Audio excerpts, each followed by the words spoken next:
আমি মোহাম্মদ ইমরানুল হক, একজন graphics designer.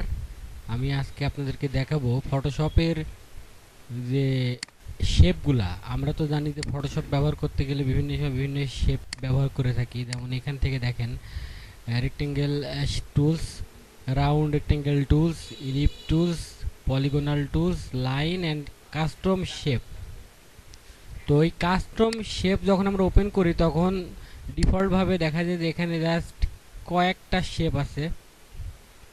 তো এই শেপগুলান কিন্তু আরও আছে, এখানে শুধু এই কয়টাই না, এখানে অনেকগুলো ডিফল্ট শেপ আছে। এই শেপগুলা কিন্তু লক হয়ে থাকে। তো এই শেপগুলোকে আনলক করতে হলে আপনাকে করতে হবে কি, প্রথমে ফটোশপ ওপেন করবেন, এই শেপের উপরে ক্লিক করবেন।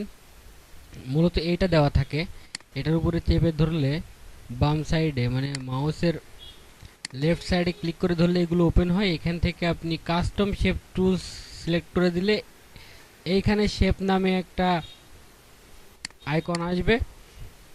এখান থেকে আপনি ক্লিক করে এই কতগুলো শেপ দেখতে পারবেন, এগুলো ডিফল্ট। কিন্তু এখানে আরও শেপ আনতে হলে আপনাকে কী করতে হবে, এই গিয়ার বাটন মানে সেটিং, এই সেটিং বাটনের উপর ক্লিক করে এখানে অল আছে, অলের উপর ক্লিক করে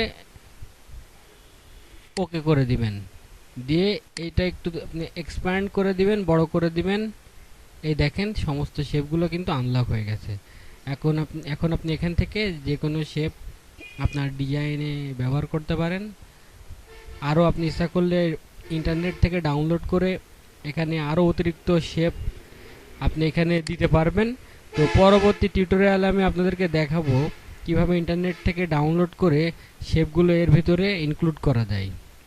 ধন্যবাদ আমার ভিডিও টিউটোরিয়ালটি দেখার জন্য। যদি কারো যদি আমার এই ভিডিও টিউটোরিয়ালটি ভালো লাগে তাহলে অবশ্যই সাবস্ক্রাইব করবেন এবং কমেন্টে জানাবেন, এবং আমি ধারাবাহিকভাবে ফটোশপের সমস্ত টিউটোরিয়ালগুলো আপনাদেরকে দেখাতে থাকবো।